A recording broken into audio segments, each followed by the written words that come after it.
अहौ आहारे वा कुसुमशयने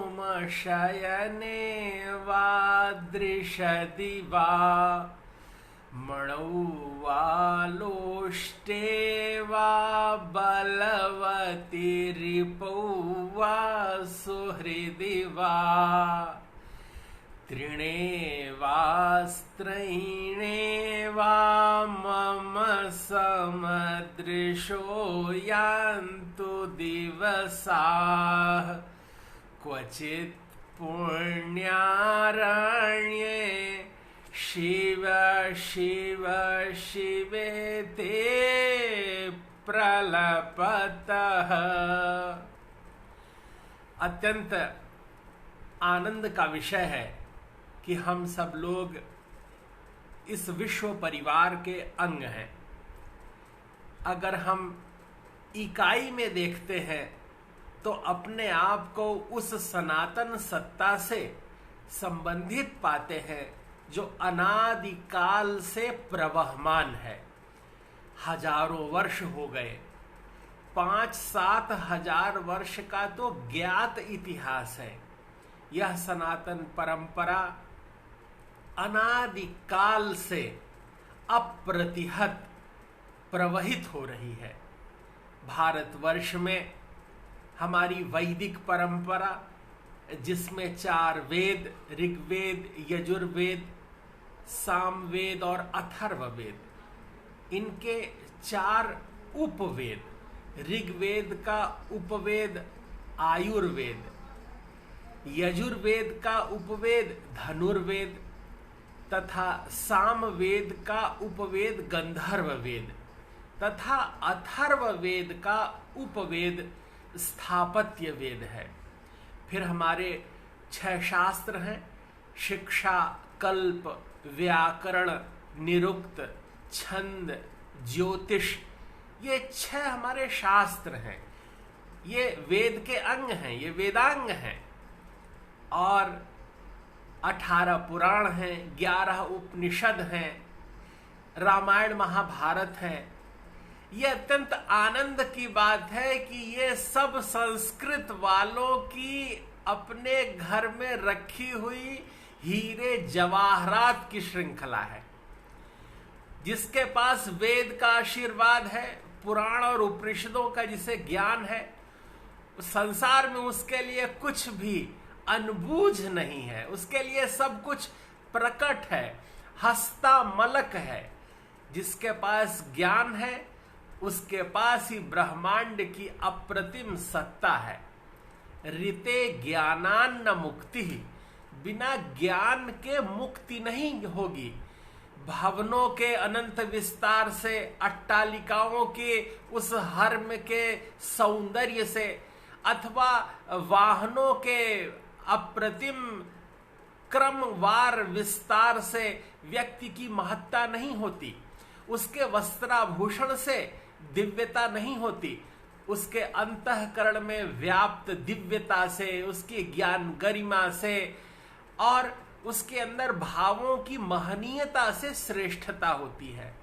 यदि कोई व्यक्ति किसी चिकित्सक के पास पहुंचता है और कहता है कि मेरे स्वास्थ्य का परीक्षण करे, तब वो वैद्य, वे चिकित्सक उस व्यक्ति के बाहरी रेशमी दुकूल को नहीं देखते, अपितु कहते हैं कि ये वस्त्र हटाइए, और वे नाड़ी से अथवा अन्य उपकरणों के माध्यम से शरीर के अंदर की विचिकित्सा करते हैं। उसी तरह शास्त्र वे हैं जो इस बहिरंग से भी बहुत अंदर अंतरंग में हमें ज्ञान गरिमा से युक्त करते हैं। जैसा कि स्थापत्य वेद हमारे अथर्व वेद का उपवेद है और उसमें अनंत विषय बतलाए गए हैं, चाहे ज्योतिष हो, स्थापत्य हो, योग हो, दर्शन हो, वेदांत हो, यह सब उसमें बड़ा सुंदर निरूपण किया गया है। यहाँ तक कि न्याय के सूत्र भी उसमें दिए गए हैं, मंत्र चिकित्सा भी उसमें दी गई है। भारतवर्ष की सनातन परंपरा में जहाँ थोड़े से लोग थोड़ी सी विद्या पा करके जो हम पाश्चात्य देशों में देखते हैं, जिनके की ज्ञान का बड़ा बौनापन था, ये 200-300 बरस पहले तो इनके यहाँ जीवन की भी कल्पना नहीं की गई है, इन्हें शौचाचार का भी पता नहीं था। और हम भारतवर्ष के वे लोग हैं जो सनातन काल से हजारों वर्ष से निरंतर वेदों का चिंतन, अध्ययन, मनन कर रहे हैं, व्यवस्थापन कर रहे हैं। अधीति बोधाचरण प्रचारणैः, पहले हम 25 वर्ष तक अध्ययन करते हैं, फिर गृहस्थाश्रम में उसका बोध करते हैं 25 से 50 वर्ष तक की अवस्था में, फिर उसके बाद आचरण करते हैं 50 से 75 की अवस्था में, जब वानप्रस्थ में होते हैं, और जब सन्यास दशा में प्राप्त होते हैं तब उसका भरपूर प्रचार करते हैं। विद्या का यही क्रम है और हर व्यक्ति आनंद में रहता है। आज का विषय रोजगार परक है। संस्कृत सेवी, संस्कृत विद्या में अपना जीवन दे देने वाले लोगों की वृत्ति की क्या व्यवस्था है, इस विषय पर आज हमें चिंतन करना पड़ रहा है। वस्तुतः अनादिकाल से जो शासन तंत्र हुआ करता था, जो लोग होते थे, एक व्यवस्था के क्रम से चलते थे। आज किंचित छूट मिल जाने की वजह से जिसका जैसा मन हो रहा है वो वैसा बोलने लग रहा है। वो केवल अपने कार्य में निष्णात नहीं है, वो अन्य विधाओं की समीक्षा में समय नष्ट करता है। जिसको जिस चीज का ज्ञान हो उसको वही कार्य तल्लीनता से करते रहना चाहिए। हमारे शास्त्र क्या संकेत करते हैं? एकः शब्दः सम्यक ज्ञातः सुप्रयुक्तः स्वर्गे लोके च कामधुक् भवति।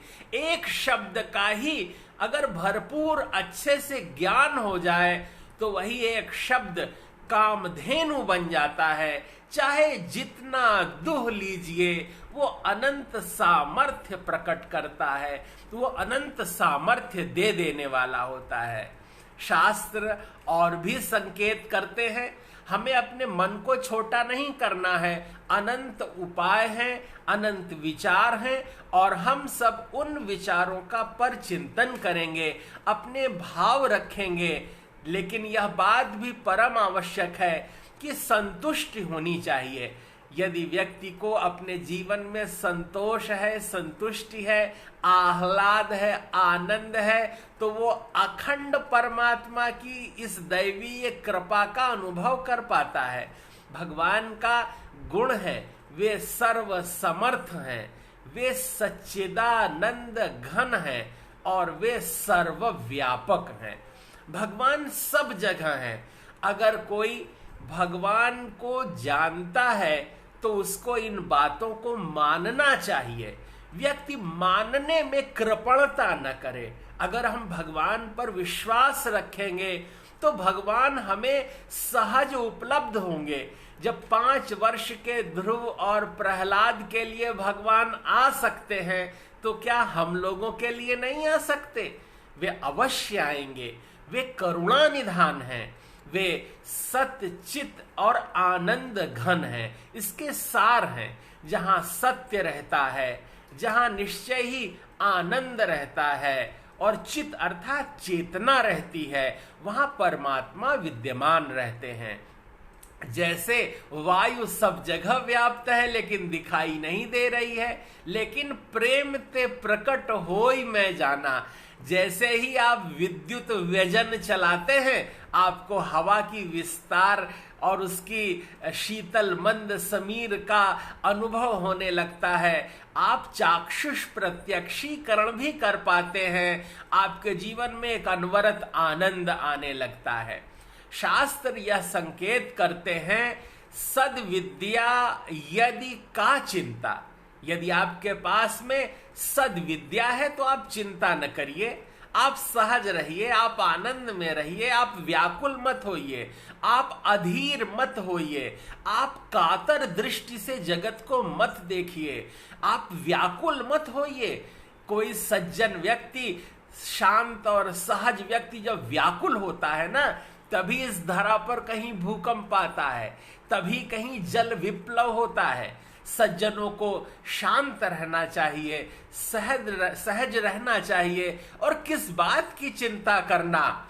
वरा कोदर पूर्णे, और विशेष रूप से पेट भरने के लिए काकोपी, कौवा भी जूठन खा लेता है, लेकिन क्या उसके उस भोजन करने से उसके जीवन की सार्थकता है? बिल्कुल नहीं। हमें तो शुद्ध भगवान का भोग लगाकर प्रसाद ग्रहण करना होगा। जो व्यक्ति नित्य स्नान करके भोजन बनाते हैं, भगवान के लिए भोग लगाते हैं और वो प्रसाद पाते हैं, उनके जीवन में कभी दुख नहीं आता। चाहे जो व्यक्ति ये प्रयोग करके देखना चाहे वो देख ले, उसके जीवन में कभी कोई दुख, क्लेश, कष्ट और पीड़ा नहीं आएगी। शुकोप्यशनमाप्नोति राम रामेति च ब्रुवन्। तात्पर्य यह है, श्लोक का अर्थ यह है कि सद्विद्या हो तो क्षुद्र पेट भरने की चिंता करने का कोई की कारण नहीं है। अगर तोता भी राम राम बोलने से भोजन पा लेता है तो विद्वान कभी भूखा रहेगा? भारतवर्ष की ये वही धरा है। जब भगवान शंकराचार्य ने आकर एक द्वार खटखटाया, एक माता निकली, उनकी आंखें धंसी हुई थीं। अपनी घुच्ची आंखों से उन्होंने देखा कि एक यति श्रेष्ठ ब्राह्मण शिरोमणि मेरे द्वार पर खड़े हुए हैं, वे भवति भिक्षाम देहि कह रहे हैं। वो माता व्याकुल होकर अंदर गईं और उन्होंने अपने घर के हर घट को हाथ डालकर देखा कि कहीं कुछ मिल जाता तो मैं इन्हें दे देती, लेकिन उस घर में कुछ नहीं था। लेकिन उन्होंने एक सूखा हुआ आंवला देखा, वो लेकर बाहर आती हैं, अत्यंत कातर दृष्टि से, कुछ न दे पाने के भाव से, अत्यंत व्यथित चित्त होकर के जब वे शंकराचार्य जी के हाथों में वो सूखा हुआ आंवला डालती हैं, उसी क्षण भगवान शंकराचार्य के अंतःकरण में करुणा द्रवीभूत होती है और वे एक स्तोत्र कह उठते हैं जो आज हम सब लोग जानते हैं। अंगम हरे पुलक भूषणमाश्रयन्ति भृंगांगनेव मुकुलाभरणं तमालम् अंगीकृताखिल विभूतिरपांगलीला मांगल्यदास्तु मम मंगल देवताया। ऐसा वो स्मरण करते हैं। कनक धारा स्तोत्र है, इसका कोई पाठ करता है तो उसके घर निश्चय ही सोने के आंवलों की वर्षा होने लगती है। अगर हम शास्त्र को मानते हैं तो उसे जीवन व्यवहार में लाएं। उस क्षण वो माता चकित हो गईं। उन्होंने देखा कि मानो स्वर्ग से सोने के आंवलों की वर्षा हो रही है और देखते ही देखते उनका घर सोने के आंवलों से भर गया।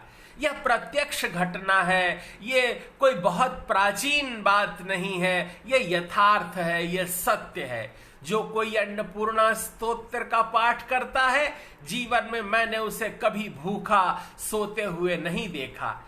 इस संसार में कोटि कोटि पक्षी हैं, जीव जंतु हैं, सभी जन्म लेते हैं, लेकिन कभी कोई भूखा नहीं सोता। एक शिशु जब जन्म लेता है तो उसके जन्म लेने के पहले ही उसके लिए भगवान के द्वारा दुग्ध की व्यवस्था हो जाती है।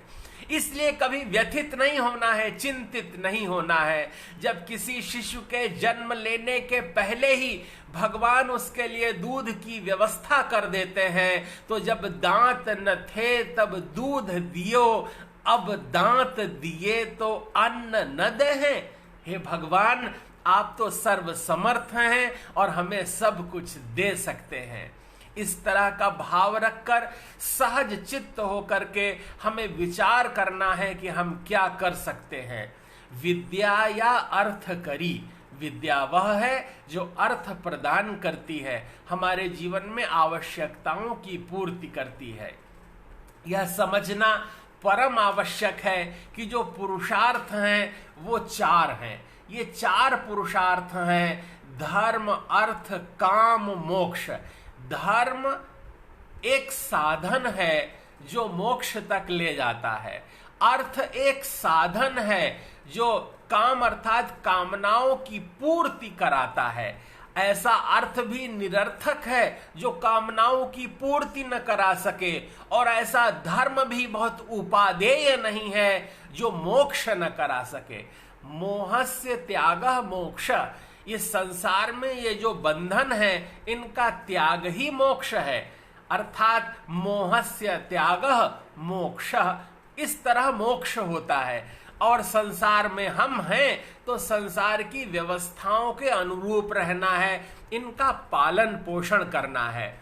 हम सब संस्कृत रसास्वादः इस दिव्य भगवदीय भाव से इसमें चिंतन करते हुए संवाद कर रहे हैं। हमें बहुत आनंद है कि हमारे अत्यंत प्रिय आत्मीय सुहृद प्रिय अमित ओली जी, मार्गदर्शक हैं भैया जगदीश डाभी जी और शिवा शर्मा जी, ये सब हमारे साथ जुड़े हुए हैं। हरिद्वार से, हल्द्वानी उत्तराखंड से, देवभूमि से और संपूर्ण विश्व के लोग इस समय संवाद का श्रवण कर रहे हैं। हम चर्चा कर रहे हैं कि किस तरह हम अपनी आजीविका को व्यवस्थित कर सकें, संस्कृत के माध्यम से हम प्रसन्न चित्त रह सकें, क्योंकि सामान्य अन्य जो लोग पढ़ते हैं वो अधिभौतिक विद्या पढ़ते हैं, केवल पेट पालने की विद्या पढ़ते हैं, लेकिन हमारे पास अधिदैवीय ज्ञान भी है। अधिभौतिक ज्ञान के साथ साथ हम व्यावहारिक ज्ञान, यज्ञ अनुष्ठान, जप, इसमें भी समर्थ हैं और वेद भगवान का आशीष हमारे साथ है। हम कहाँ कहाँ क्या क्या कर सकते हैं। एक संस्कृतज्ञ बहुत अच्छा पर्यटक हो सकता है। आज के समय में जब हम देखते हैं कि पर्यटन की अनंत संभावनाएं हैं, एक संस्कृत लेखक ही, एक संस्कृत जानने वाला ही शास्त्रों के विविध उद्धरणों के साथ किसी आलेख को सुव्यवस्थित करके स्थान की महिमा बता सकते हैं, इस पर पुस्तक प्रकाशित कर सकते हैं, विश्व के अनेक समाचार पत्रों में वह प्रकाशित कर सकते हैं और लोगों को भी सलाह दे सकते हैं।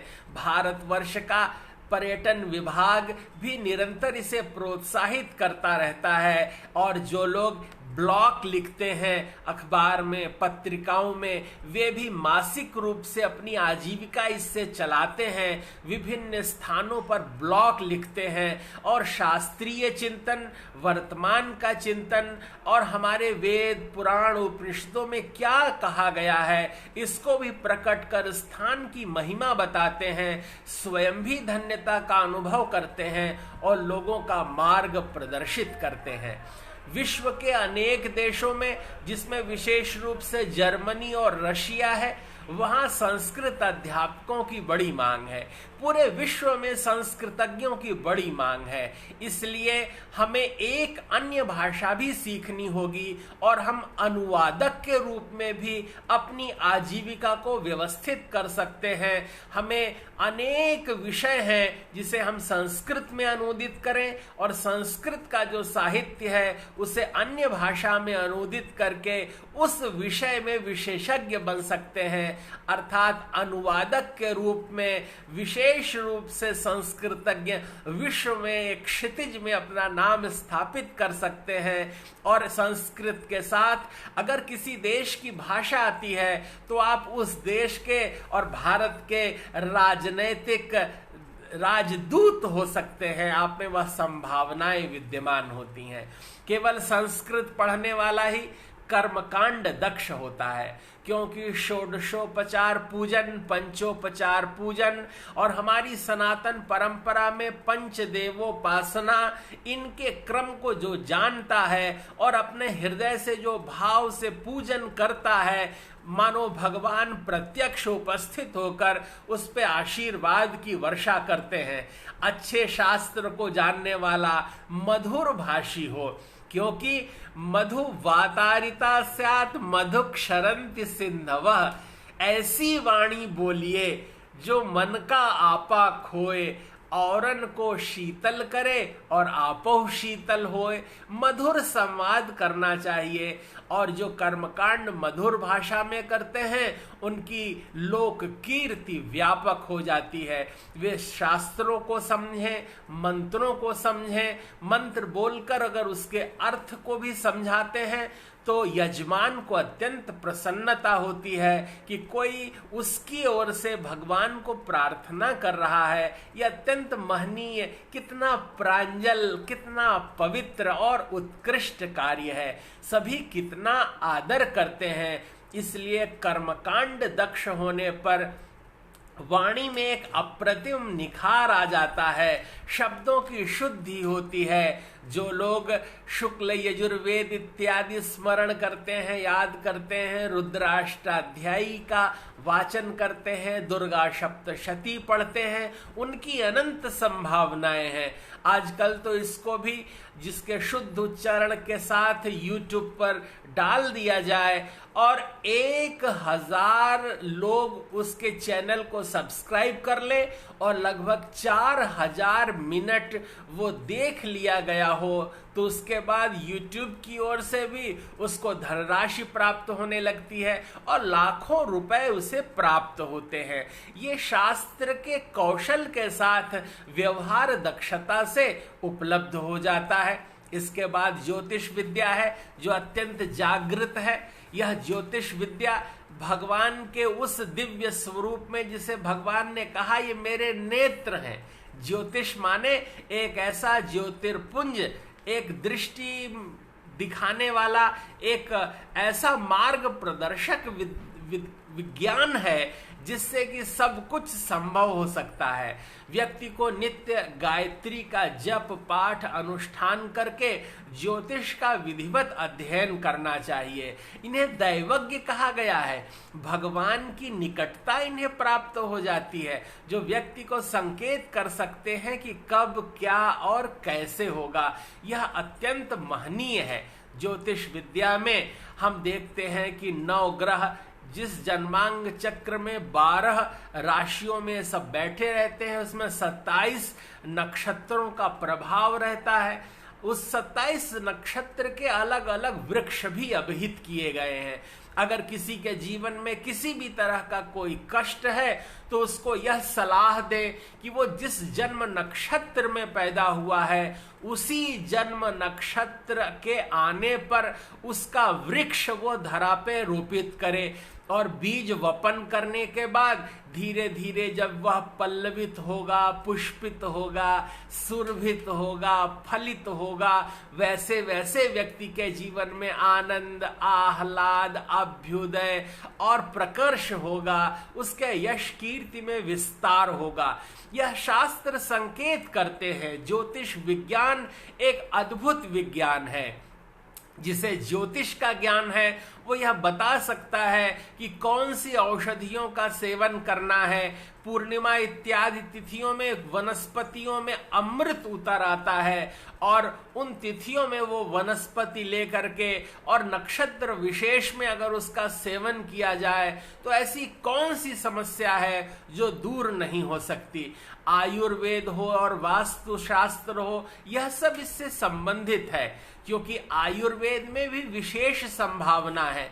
जो संस्कृतज्ञ है वही चरक संहिता पढ़ सकता है, वही सुश्रुत संहिता पढ़ सकता है, वही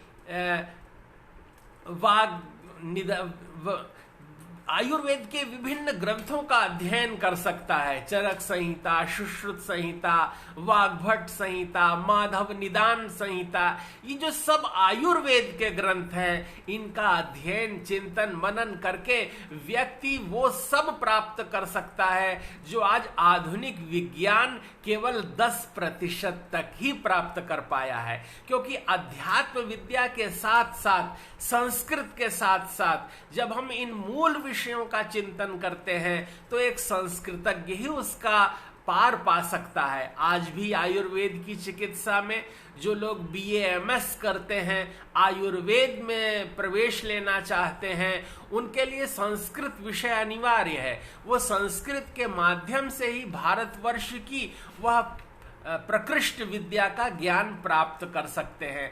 अर्थात ज्योतिष के साथ संस्कृत विषय लेकर के अगर कोई 12वीं कक्षा उत्तीर्ण करता है और स्नातक होता है, स्नातकोत्तर होता है, तो अनंत शैक्षिक संभावनाओं के साथ साथ वो इन विषयों में भी एक परामर्शदाता बन सकता है। जो लोग बच्चे कक्षा 10वीं में संस्कृत विषय लें, 11वीं 12वीं में, और उसके बाद मध्यमा उत्तर मध्यमा संस्कृत विषय के साथ करने के बाद अगर वो BAMS की परीक्षा दें, आयुर्वेद का चिंतन करें, तो एक संस्कृतज्ञ अपने हृदय के पवित्र होने के कारण अत्यंत महनीय चिकित्सक बन सकता है। क्योंकि अन्य जो चिकित्सक होते हैं उनकी भाव दृष्टि में हो सकता है धनोपार्जन हो, लेकिन संस्कृतज्ञ निश्चय ही पवित्र आत्मा ही संस्कृतज्ञ होते हैं, जिनके अंतःकरण में सरलता है, शुचिता है, वह पावित्र्य है, वो दिव्यता भव्यता है, महनीयता है, अपनी प्राक्तन परंपरा के प्रति मान है, वे ही संस्कृत पढ़ते हैं। अन्यथा कोई व्यक्ति छोटे से छोटा अन्य कोई कार्य कर लेगा, लेकिन अगर उसे अपनी परंपरा का बोध होगा तो वो शास्त्र चिंतन करेगा, अध्ययन मनन करेगा, ज्ञान प्राप्त करेगा। इस तरह ज्योतिष विद्या वह अर्थकरी विद्या है जिससे केवल एक संक्षिप्त परामर्श भी दूसरे के जीवन को बदल सकती है, और वह परामर्श इतना उपादेय होता है, दिशा का निर्धारण होता है। इसमें ज्योतिष के माध्यम से ये बताया जा सकता है कि उसके लिए भाग्यवर्धक वर्ष कौन सा होगा, उसके लिए दिशा कौन सी उत्तम होगी, कौन सा आहार उसके लिए रुचिकर होगा, उसके लिए जो उसका जीवन साथी है वो कैसा होगा, उसके किस राशि से हो सकता है, किस दिशा में हो सकता है, क्या उसकी अवस्था हो सकती है, और किस अवस्था में कौन से कष्ट हो सकते हैं, उनसे पार पाने के लिए कौन से उसे उपाय करने होंगे। ऋण मुक्ति के लिए वो गजेंद्र मोक्ष स्तोत्र का पाठ कर ले, भगवदीय कृपा प्राप्त करने के लिए वो राम रक्षा स्तोत्र और विष्णु सहस्रनाम का पाठ कर ले, और किसी विपरीत स्थितियों में पड़ा है तो प्रत्येक व्यक्ति हनुमान चालीसा का पाठ कर सकता है। जो 7 बार पाठ कर कोई छूट ही बंदी महासुख होई। जब इसमें लिखा है कि महासुख प्राप्त होगा तो निश्चय ही महासुख प्राप्त होगा। तो ज्योतिष विद्या भी इसमें बहुत कारगर है। स्थापत्य वेद भी वे लोग सीख सकते हैं जिन्हें संस्कृत का बोध है, जिसे वास्तुशास्त्र कहते हैं। दुनिया के अनेक देशों में स्थापत्य वेद आवश्यक है। आजकल कोई भी आज वर्तमान युग में पढ़ा लिखा हुआ आर्किटेक्ट जो इंजीनियर है, अगर वो नक्शा बनाता है तो बहुत महनीय लोग भी उसे स्थापत्य वेद वास्तुशास्त्री से उस पर अनुमति प्राप्त करके ही निर्माण कार्य प्रारंभ करते हैं कि कौन सी दिशा कैसी होनी चाहिए। स्थापत्य वेद अत्यंत महनीय विषय है। पूर्व दिशा इंद्र की दिशा होती है, अग्निकोण के देवता अग्नि है, और दक्षिण दिशा के देवता यम है, नैऋत्य कोण के स्वामी शेषनाग हैं, पश्चिम दिशा के स्वामी वरुण देवता हैं जो जल के अधिपति हैं और संतानोत्पत्ति के कारक हैं, वायव्य कोण के देवता वायुदेव हैं, तथा उत्तर दिशा के देवता स्वयं कुबेर हैं जो धन प्रदान करते हैं, ईशान कोण के देवता स्वयं शिव हैं। और जो लोग इनको जानते हैं वो बीच में भवन के मध्य में ब्रह्म स्थान होता है। इस तरह से स्थापत्य वेद का बोध करके हम द्वार का निरूपण करें। सामान्य तौर पे घर के द्वार से ही सारा महत्व होता है। अगर कोई दक्षिण दिशा की ओर भी किसी भवन का द्वार हो, लेकिन ग्रहपति ग्रहक्षत द्वार हो तो वो पूर्व और उत्तर से भी अधिक फल करता है। लेकिन इसका बोध केवल वास्तुशास्त्री ही करा पाता है, स्थापत्य वेद का ज्ञाता ही करा पाता है। तो दिशाओं का जो ज्ञान है वह अत्यंत महनीय है। पूर्व दिशा में भी अगर गलत स्थान पर द्वार बना दिया जाए तो दक्षिण से भी ज्यादा दोष उत्पन्न करता है। इसलिए वास्तुशास्त्र का बोध करने वाले व्यक्ति, आचार्य, जो संस्कृतज्ञ हैं, वो बता सकेंगे कि किस दिशा में कौन से वृक्ष लगाए जाएं, द्वार कहाँ रखा जाए।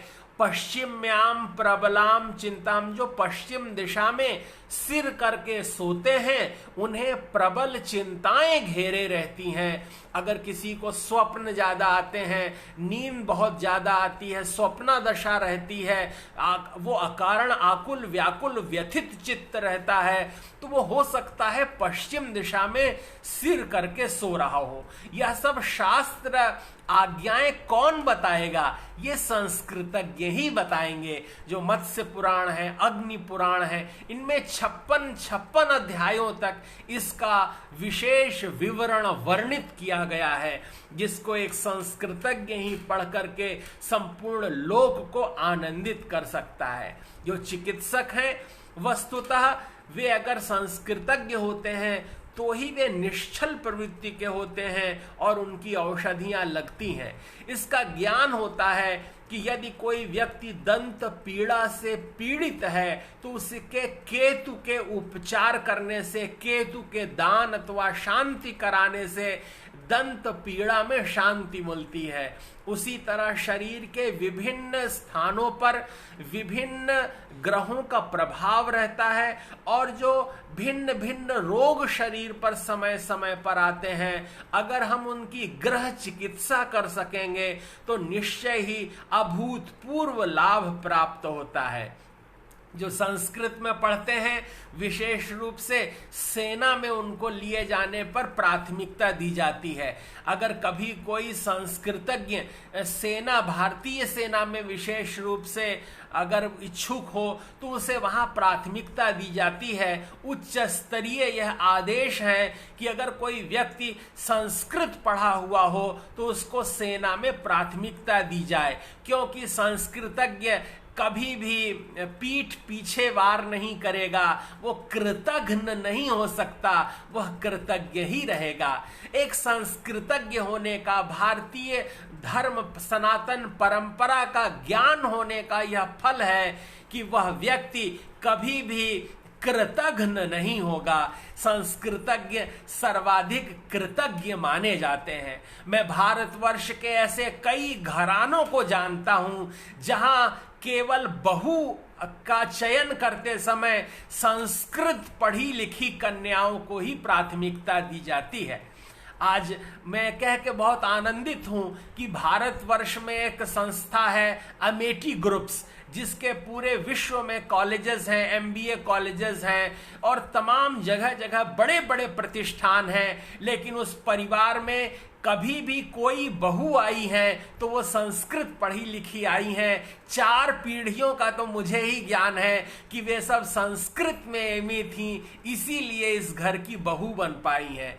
क्योंकि जो संस्कृत पढ़ा होता है उसमें ही साहित्य, संगीत, कला होती है, उसमें ही भाव प्रवणता होती है, वह दूसरे अन्य लोगों से उसका हृदय कोमल होता है, वो भावनाओं को ग्रहण करता है। इसलिए संस्कृतज्ञ न केवल सामाजिक परिवेश में, व्यावहारिक परिवेश में, आर्थिक परिदृश्य में अथवा शैक्षणिक अपने कार्य में भी अत्यंत उत्तरदायित्वपूर्ण निर्वहन करते हैं, उनकी अत्यंत महनीयता रहती है। तो सेना में विशेष रूप से संस्कृत पढ़े लिखे लोगों को धर्मगुरु अथवा अन्य किसी कार्य पर लेने में प्राथमिकता दी जाती है।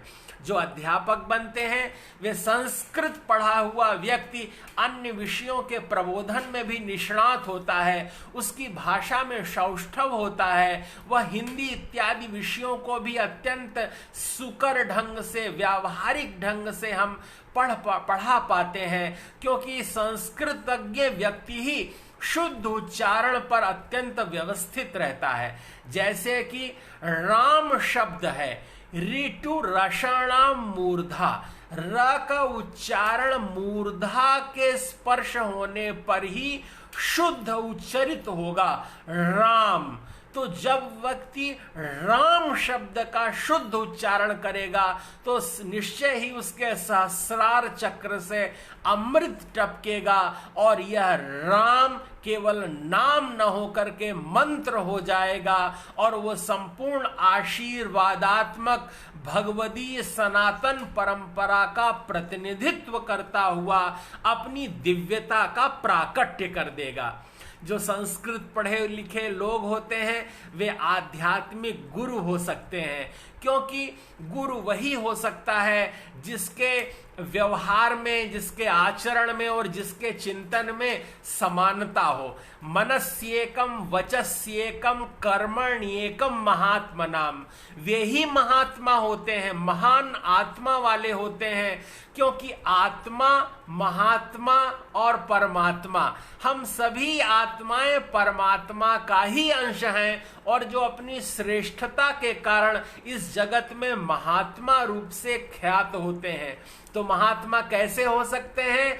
मनस्येकम वचस्येकम कर्मण्येकम महात्मनाम, जो मन से, वचन से और कर्म से एक हों, जो वो सोचे वही वो बोले, जो वो बोले वही काम वो करें। अगर वो इस तीनों स्तर पर समानता होती है तभी वे महात्मा होते हैं और विशेष रूप से संस्कृतज्ञ इसमें समर्थ होते हैं, क्योंकि दुर्जन लोग तो मनस्यन्यत वचस्यन्यत कर्मण्यन्यत दुरात्मनाम, जो दुरात्मा है वो सोचते कुछ हैं, बोलते कुछ हैं और करते कुछ हैं, इसलिए उन पर विश्वास नहीं होता। जो सनातन परंपरा में व्याख्यान करता है, जो आचार्य हैं, जो गुरु हैं, जो दीक्षा देते हैं, लोगों का जीवन बदलते हैं, उनके कर्म में, मन में, वचन में, व्यवहार में समानता होती है।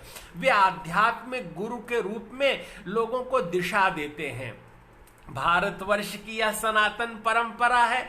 सारे विश्व में लोग भौतिकता के पीछे दौड़ रहे हैं, व्याकुल हैं, अशांत चित्त हैं, लेकिन भारत में लोग आपको शांत चित्त दिखाई देते हैं, सहज दिखाई देते हैं। चूंकि पाश्चात्य संस्कृति भोग की संस्कृति है और हमारी भारतीय संस्कृति त्याग की संस्कृति है। वहां वस्तुओं के भोग पर जोर देते हैं और हम त्याग पर जोर देते हैं। अधिकांश लोगों को आप यह कहते हुए सुन जाएंगे कि मैं ये आहार नहीं लेता, मैं ये कार्य नहीं करता, मैं इस दिन उपवास रहता हूं। ये पाश्चात्य संस्कृति में उपवास की कौन कल्पना करता है? लेकिन भारतवर्ष की वो दिव्य व्यापक सोच है, हम माता पिता और गुरु की वाणी बिनहि विचार करिए शुभ जानी। माता पिता और गुरुजनों की बात पर विचार नहीं करते, बिना विचार किए ही उन्हें शुभ मानकर उस पे आचरण प्रारंभ कर देते हैं। भगवान राम ने अपने गुरुजनों से, माता पिता से ये नहीं पूछा कि मुझे आप 14 वर्ष क्यों भेज रहे हैं, तापस बेस विशेष उदासी, मैं क्यों वन में चला जाऊं। लेकिन अगर वे जाते हैं, भगवान राम ने वन में अपने चरण रखे, मानो अनंत काल तक पूरे ब्रह्मांड के प्रत्येक व्यक्ति के हृदय में उन्होंने प्रवेश कर लिया। प्रसन्नताम या नगताभिषेक तथा न ममलौ वनवास दुःखतः मुखाम्बुज श्री रघुनंदनस्य में सदास्तु सा मंजुल मंगल प्रदा।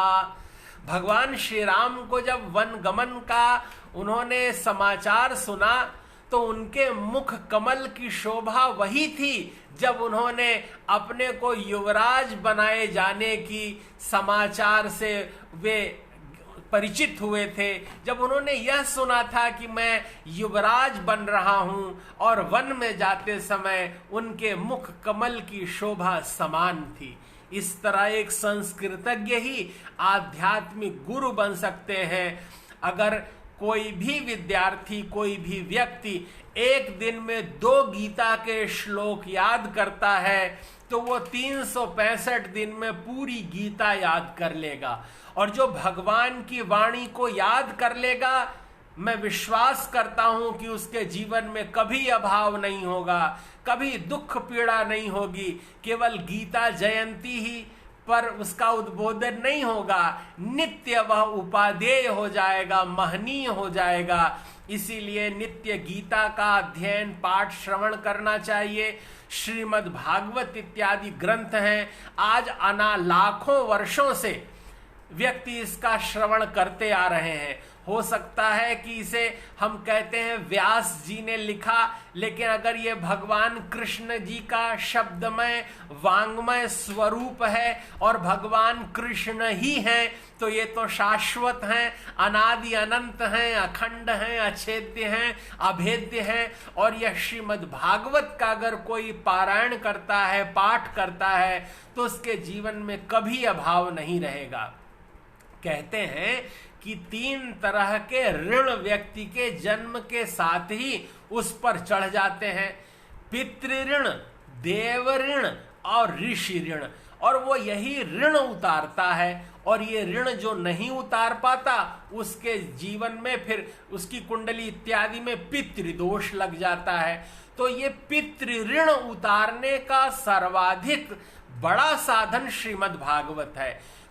अनेक वर्षों से, शताब्दियों से प्रत्येक घरों में लोग जब नहीं रह पाते तो अपने कुल के लिए, अपने पूर्वजों के लिए, पितरों के लिए श्रीमद् भागवत कराते हैं। और चाहे वो वार्ता किसी से करें, लेकिन वे उसी से श्रीमद् भागवत सुनना प्रिय है, उन्हें पसंद है। जो सात्विक व्यक्ति हो, जिसकी आहार शुचिता हो, विहार शुचिता हो, अन्न शुचिता हो, स्पर्श शुचिता हो। जो स्पर्श शुचिता रखेगा वही पवित्र है, जिसका अंतःकरण पवित्र है वही पवित्र है, और उसके मुख से श्रवण की गई वाणी का प्रभाव होगा। जैसे किसी माता ने, कहते हैं, एक ऋषि के पास पहुंचकर कहा कि मेरा पुत्र बहुत मीठा खाता है, इसके दांतों में काड़ा लग गया है, आप इसको मना कर दीजिए कि ये मीठा ज्यादा ना खाए। तब उन्होंने कहा आप 1 सप्ताह बाद आना। 1 सप्ताह बाद जब वो माता अपने शिशु को लेकर आई, तो उन संत ने, ऋषि ने कहा कि वत्स, अब तुम मिष्ठान्न मत खाया करो, बहुत मीठा मत खाया करो। माता कहती हैं कि हे भगवान, अगर आप इतना ही कहना था तो उसी दिन कह देते आप कि मीठा मत खाया करो। तो वे संत बोलते हैं, बहन तुम जब आई थी, जब तुमने कहा था कि मेरा शिशु मीठा बहुत खाता है, तो सचमुच उस समय मैं भी मीठा बहुत खाता था। मैंने 1 सप्ताह से मीठा छोड़ दिया है। मैंने अभी 1 सप्ताह हो गया कुछ भी मीठा नहीं खाया है। जब मैंने स्वयं यह कार्य कर देखा, तब मुझ में यह सामर्थ्य आया, मेरी वाणी में वह सत्य का बल आया कि मैं तुम्हारी संतान से कह सकूं कि वो मीठा न खाए। वस्तुतः जो कहा जा रहा है वह केवल वाणी का विलास नहीं है, यह केवल वैखरी नहीं है, यह पराकी चेतना का स्पंदन है, जो पश्यंती और मध्यमा होते हुए वैखरी से निःसृत हो रही है। वस्तुतः शब्द ब्रह्म तब बन जाते हैं जब वे अपनी पराकी चेतना से निःसृत होते हैं। मूल तत्व, मूल भावना यह है कि हमें अंतःकरण का पावित्र्य चाहिए, और जिसके अंतःकरण में पवित्रता है, दिव्यता है, भव्यता है, वह संसार की मलिनता उसे छू भी नहीं सकती। इस संसार के अज्ञान रूपी कीचड़ में वो फंस नहीं सकता। वह मुक्त रहेगा, वो नित्य आनंद में रहेगा, और परमात्मा उसकी ओर देखकर मुस्कुराते रहेंगे। आज हम भारतीय संस्कृति और परंपराओं का चिंतन कर रहे हैं, उस ज्ञान का आश्रय ले रहे हैं जो मुक्ति कारक है। हम भगवान का स्मरण करते हैं और उनसे प्रार्थना करते हैं कि हमारी यह सनातन परंपरा की दिव्यता वे प्रकट रखें, लोगों के चिंतन में अनुकूलता और महनीयता प्राप्त हो। इस तरह आप सभी संस्कृत के माध्यम से अपने जीवन को अच्छा कर सकते हैं। न सिर्फ आजीविका कमा सकते हैं, अपितु अनंत लोगों के जीवन को भव्य और दिव्य बना सकते हैं। पद और प्रतिष्ठा हो सकता है समय सापेक्ष आनंद का अनुभव कराए, लेकिन आप परमानंद की दशा में रहिए। कोई कुर्सी ऐसी नहीं बनी है जो आपको डगमग करा सके। आप हर कुर्सी की सीमा से परे हैं, क्योंकि आप उस सनातन परंपरा में मां भगवती पराम्बा की गोद में बैठे हैं। आपको देखकर भगवान मुस्कुराते हैं और आपकी वाणी में वह सनातन संस्कृति का स्पंदन है। परमात्मा आप सबकी दिव्य चेतना को अपनी कृपा से आच्छादित करें। मैं भगवान से प्रार्थना करता हूं कि विश्व में आप सभी सरल सहृदय और दिव्य महापुरुषों को माँ भगवती सरस्वती विष्णु जी की कृपा प्राप्त हो। संस्कृत रसास्वादः के इस दिव्य महनीय पटल पर हम आप सभी का स्वागत करते हैं और बहुत शुभकामनाएं प्रेरित करते हैं। प्रभु चाहेंगे तो अनंत काल तक दिव्य भव्य और अपनी कृपा से आपके जीवन को सुरभित रखेंगे। अनंत मंगल कामनाओं के साथ बहुत बहुत शुभकामनाएं। जय गुरुदेव।